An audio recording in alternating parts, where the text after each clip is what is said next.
Hey guys, it's Andrew Ragas, Northwoods Bass Fishing Adventures. Probably checking in for my very last time this year while I'm in the boat. Have a report to share today. I did a bass trip with Joe Novak. We went total beast mode today, so we went to trophy water and we caught fish. Joe went home with a 5.5 and one pushing 6 pounds, so it was worth the juice. Right now, what we found, water temps are ranging anywhere from 51 to 53. As some of you guys know, I like to carry live bait this time of year, so sucker minnows or chubs, mainly as an insurance policy in the boat in the event that artificials won't catch them, and that's what we had going on today. From out in the back of the boat, I was tinkering around with tubes, nuts, football heads, Tokyo rigs, Alabama rig, pretty much all the fall standbys. Couldn't catch anything, and luckily the live bait rig, the trusty live bait rig, saved the day. So both Joe and I were running dual live bait rigs all throughout the afternoon. He caught his fish, I caught my fish, and this is all that caught fish for us today. So some days they're not going to eat artificials like we want them to. So, you know, as a hardcore bass angler, I know how many of you guys are very stubborn about going with baits that would put fish into the boat consistently and readily. And right now, with the water temps being as cold as they are, you do need this some days, unfortunately. So I wanted to showcase the rig I have here.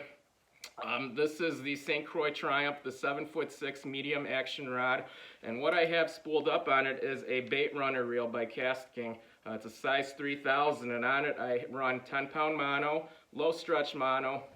Typically what I used to do is I used to run braided lines on my live bait rigs, but you know, oftentimes what tends to happen is fish, they'll pick up the bait, then they'll feel the weight of that braided line. And with mono, it's much lighter, so as a fish grabs it, you know, for instance, that's the sound it'll make. Fish takes it, he's not going to feel that light mono. So 10-pound mono, the rod of choice of mine, this 7'6" medium action, plenty of backbone on a hook set.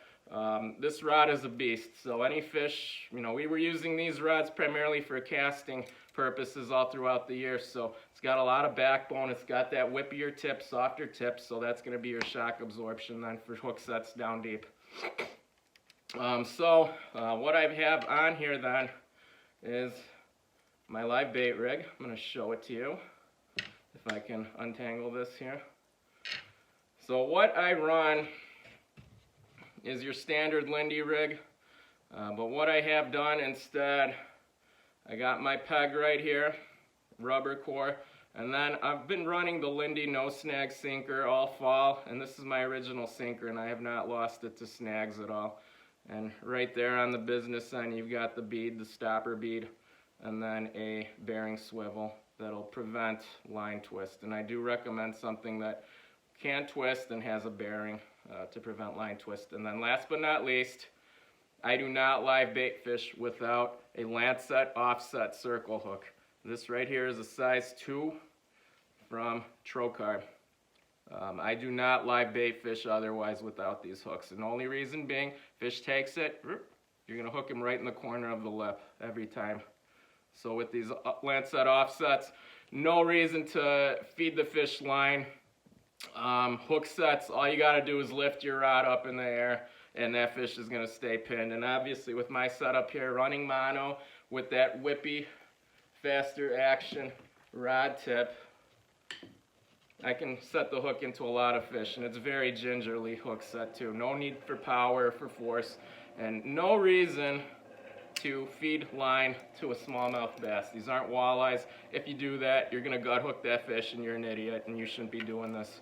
So that's my closing statement on the matter. Live bait saves the day. Give it a shot. It's a fun way of fishing when they're not going to be biting anything else, and that's what we endured today on one of our final bass trips of the year. So checking out, I will report back probably next week for final evaluation.